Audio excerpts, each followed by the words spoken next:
Aujourd'hui, on va regarder des cartes qui devraient être bannies d'internet. Oui, c'est encore ce genre de vidéo de gros nerd que j'aime bien faire. La dernière fois, ça a l'air de vous avoir plu. En bref, aujourd'hui, on va voir plein de cartes que je trouve trop intéressantes. Ça, par exemple, c'est la carte des bars de France. Je suis désolé si ça confirme des clichés, mais si vous venez de Bretagne ou du Nord, c'est compliqué pour vous. Cette carte indique jusqu'où est-ce qu'on peut aller en 2 heures de train depuis Paris. Après, je peux aussi changer la durée du train. Ça, c'est jusqu'où est-ce que je peux aller en 8 heures de train si je pars de Paris. En vrai, c'est extrêmement stylé d'avoir ce genre d'informations. Par comparaison, en 8 heures de train en Croatie, tu peux pas aller très loin. Cette carte, elle me rassure un petit peu parce que ça, c'est les pays dans le monde dans lesquels on fait la bise. Je me suis toujours dit que c'était trop bizarre de faire la bise, mais vu qu'on n'est pas les seuls, c'est un peu moins bizarre. Après, ça a toujours été une angoisse pour moi. Est-ce que tu fais la bise à cette personne? Est-ce que t'es assez proche ou alors est-ce que tu lui serres la main? C'est un enfer. Ça, c'est les trajets de toutes les personnes qui ont traversé la Manche à la nage juste cette année. Je pensais pas qu'il y en aurait autant et je pensais pas qu'ils galéreraient autant à nager droit en fait. Alors attendez, on va vérifier si jamais tu fais tout droit. C'est 35 km. Ah oui, non, c'est quand même, c'est vénère, hein. Il faut être sacrément chaud. Et là, de ce que je vois, il y en a quand même certains qui ont abandonné en chemin. Bon, je fais genre, mais je serais incapable de faire ne serait-ce que 10% de ce qu'ils ont fait, hein. D'ailleurs, j'ai trouvé ce site qui est complètement what the fuck. Je savais pas que ça existait. Ça permet d'avoir une carte en direct des gens qui essayent de traverser la Manche. Je pensais clairement pas qu'il y en ait autant pour que en plein mois d'octobre, quand il fait bien froid sa mère,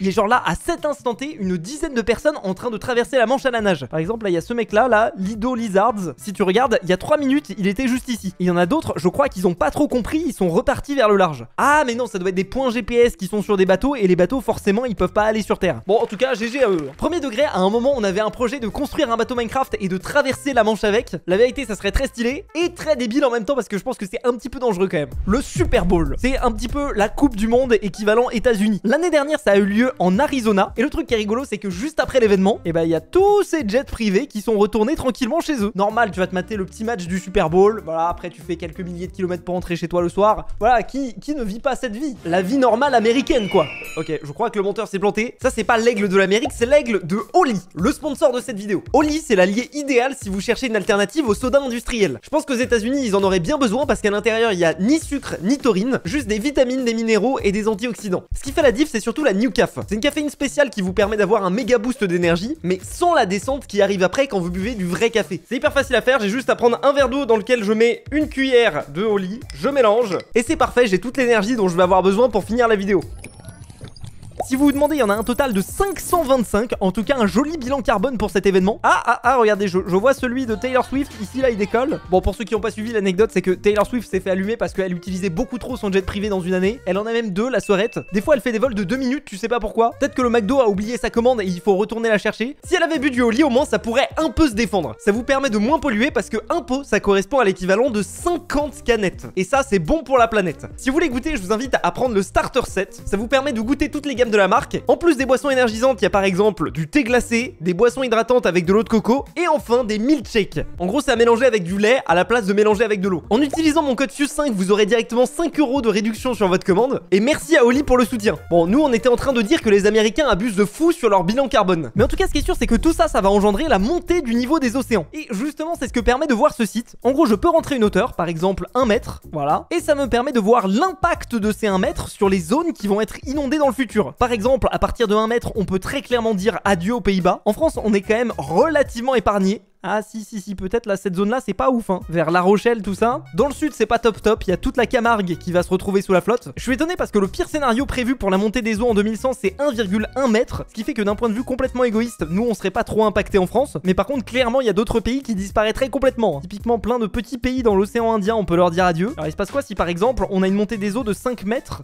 C'est même pas si pire encore, hein. 10 mètres? Ouais, en gros, on se fait un peu grignoter les bordures. Bon, bah, c'est bon, les milliardaires américains, vous pouvez continuer d'utiliser vos jets privés, y a pas de souci, hein. C'est une blague, ok, hein, on est d'accord. À votre avis, quel est le pays qui dispose du plus de time zone dans le monde entier? Est-ce que c'est la Russie, un pays gigantesque qui s'étend d'est en ouest? Est-ce que c'est les États-Unis, puisqu'à chaque fois les États-Unis veulent faire mieux que tout le monde? Eh bah non, c'est la France, regardez. En fait, on s'est amusé à coloniser la moitié du monde, ce qui fait qu'on a une dizaine de fuseaux horaires à travers le monde. Et en parlant de fuseaux horaires, ça c'est la carte de la météo du monde en direct. Oui, je sais, ça n'a rien à voir avec les fuseaux horaires, il fallait que je trouve une transition. Tout ce que vous voyez ici, c'est les précipitations dans le monde. En vrai, il fait pas trop dégueulasse à Paris. Je vais vérifier pour une fois, je sors de mon bureau. Bon bah je confirme, ciel bleu. Et ce qui est rigolo, c'est qu'on peut aussi voir les ouragans en direct. Par exemple, là on a Imelda, un ouragan de 155 km/h de catégorie 2. Et si tout se passe bien, il devrait finir en plein milieu de l'océan Atlantique. Je crois que je peux même accélérer la simulation pour voir ce qui va se passer dans le futur. Bref, c'est incroyable. Ça, c'est les différents pays dans lesquels on peut faire ses courses le dimanche. Ce qui est rigolo, c'est que pour l'Espagne, la France et l'Italie, ils ont mis des bandes bleues et rouges pour dire à la fois non et à la fois oui, mais ça ferme tôt. Et c'est exactement vrai. En fait, la majorité des supermarchés sont fermés le dimanche, mais il y en a certains qui ferment à midi. C'est assez fou de voir qu'en Europe de l'Est, tout est ouvert le dimanche. Et par contre, en Allemagne, en Suisse et dans ce genre d'autres pays, là, c'est même pas la peine d'essayer. Personnellement, ça me fout le cafard quand tout est fermé le dimanche. Ça, c'est une carte qui montre que le Japon est plus à l'est, plus à l'ouest, plus au nord et plus au sud que toute la Corée réunie. En fait, c'est rigolo parce que vu que le Japon a des petites îles qui s'étendent extrêmement loin, et bah en gros, si tu enfermes le Japon dans un carré, ça englobe la totalité des deux Corées. C'est un flex étrange, mais je prends note. Tout comme le flex que si la bordure entre le Mexique et les États-Unis était en Europe, ça ferait cette taille, littéralement toute l'Europe. Non mais c'est pas possible, attends, la bordure fait 3200 km. Je refuse d'y croire en fait. Mais non, c'est du scam, regardez, elle fait que 2118 km. En fait, je pense que le scam vient du fait qu'ils ont pris vraiment la distance totale si tu dépliais la bordure. Genre là, tous les zigouigouis, ça rajoute des kilomètres faciles en fait. Ça, c'est la carte de la provenance des fromages bleus en France.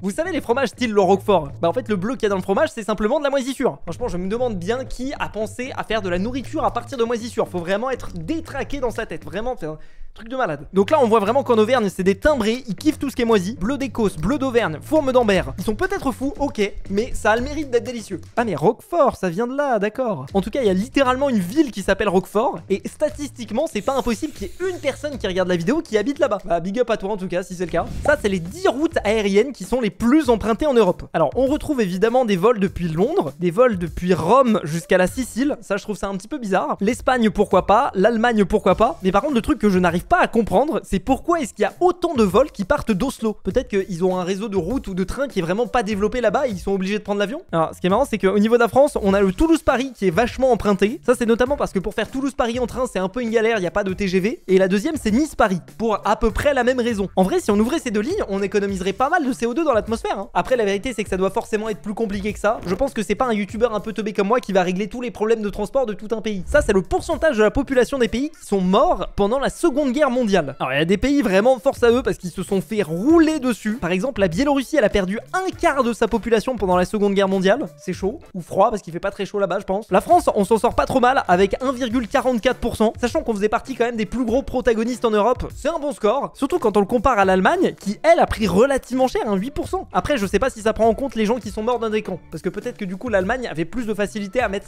son propre peuple dans les camps. Enfin bref, on va éviter de se rappeler de ces moments tristes. Vous avez probablement déjà vu cette photo qui représente l'Amazone, le fleuve qui se trouve dans la forêt amazonienne. C'est assez rigolo de voir comment est-ce qu'il se découpe, on dirait presque des veines qui irriguent la forêt. Mais est-ce que vous aviez déjà vu son équivalent australien? C'est amusant de voir qu'il y a un réseau de fleuves qui est extrêmement développé dans toute une partie du pays, et toute cette partie-là qui, je suppose, correspond au désert, bah il y a presque rien. Je pense qu'il n'y a pas besoin d'être prix Nobel de géographie pour se rendre compte de ça en tout cas. Ça, c'est ce à quoi ressemblait Google Maps quand il a ouvert en 2005. Voilà, c'est-à-dire qu'on avait le Mexique, les États-Unis, le Canada et l'Angleterre qui est toute seule comme ça en plein milieu. Bon, après, on peut aussi mettre une autre légende à cette carte, le monde vu selon les Américains. Oui, bon, écoutez, on rigole un peu avec les États-Unis, on peut se le permettre. D'ailleurs, pour le fun, ça, c'est la carte du monde selon Google Street View. En fait, je sais pas, instinctivement, je me dis que tout le monde entier a été mappé par Street View. Vous savez, les voitures de Google qui vous permettent de vous balader avec le petit bonhomme. Mais en fait, il y a une part gigantesque du monde qui a pas du tout été mappée. Et le plus surprenant, c'est que juste à côté de chez nous, en Allemagne, et bah, la majorité des routes ne sont pas disponibles sur Street View. Bon, je crois que entre temps, ça a été réglé. Mais il me semble que c'était une histoire de loi sur la vie privée en Allemagne ou quelque chose comme ça, qui faisait que tout simplement, les Allemands n'avaient pas le droit à Street View. Cette carte représente la qualité des sols en Europe. Alors, si vous êtes un teubé comme moi, vous vous dites, ah bah ça c'est de la terre, je peux mettre des graines et faire pousser quelque chose dessus. Non, non, non, non, non, puisque toutes les terres ne se valent pas. Il y a de la mauvaise terre, voilà, c'est de la terre dans laquelle tu peux planter des graines et voilà, il y a des trucs qui poussent. Et il y a de la bonne terre, c'est de la terre dans laquelle tu peux planter des graines et voilà, il y a des trucs qui poussent.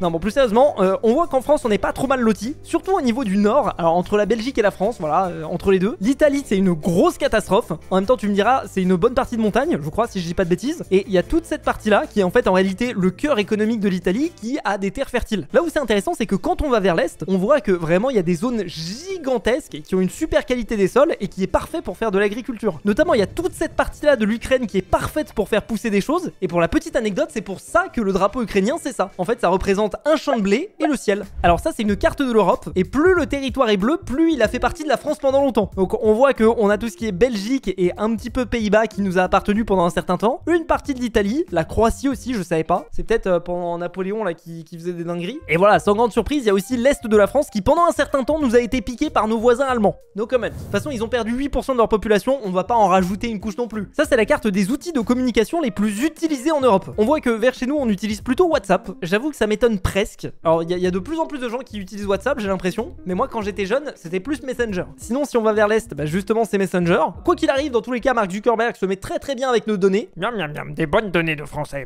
On a un petit peu de Telegram et une autre appli qui s'appelle Viber que je connais pas du tout. Bon, ça c'est pas à proprement parler une carte, mais c'est un classement des îles des milliardaires. Alors, on voit que la plus grande, elle appartient à Larry Ellison, qui est le créateur d'Oracle et qui, pour la petite anecdote, pendant quelques jours, est devenu l'homme le plus riche du monde. Mais par contre, le frérot, il met une vitesse à tout le monde en fait. Ça coûte que 300 millions une île aussi grande. Ensuite, on a une île australienne. Le mec de Red Bull qui a acheté une île dans les Fidji, une autre île australienne. Le mec de Google qui a acheté un truc, je sais pas où, 55 millions, on sait pas où c'est. Et Sir Richard Branson, qui est le gars qui a fait Virgin, qui a aussi une île dans Mosquito, je sais pas où c'est. Bon bref, dans tous les cas, c'est génial. Il peut faire des allers-retours avec son jet privé du Super Bowl jusqu'à son île. Et en parlant de milliardaires, cette carte représente qui est le plus riche entre le 80% de la population le plus pauvre et le 0,001% le plus riche. Et alors là, à ce stade, c'est vrai que quand le 0,001% est plus riche que 80% des gens, tu sais que c'est un petit peu tendu. On a donc la Russie, l'Afrique du Sud, le Brésil et le Chili. Là, il faudrait mettre une petite taxe Zuckman des familles, ça réglerait le problème. Et d'ailleurs, ça c'est la carte du pourcentage de gens qui est favorable pour taxer plus les riches. J'aurais pensé honnêtement que la France serait un petit peu plus haut. Et le truc par contre qui est vraiment très étrange, c'est que les chiffres les plus bas, c'est les pays nordiques, qui sont des pays qui sont déjà extrêmement taxés et qui sont connus notamment pour être très redistributifs. Et regardez, il y a les Pays-Bas aussi qui viennent se nicher relativement proches. Seulement 55% des gens. Je sais pas comment expliquer cette différence d'opinion. Ça, c'est la carte des voitures les mieux vendues aux États-Unis. Et je pense que s'il y avait un sujet commun à tout ça, ce serait les gros camions, les grosses voitures.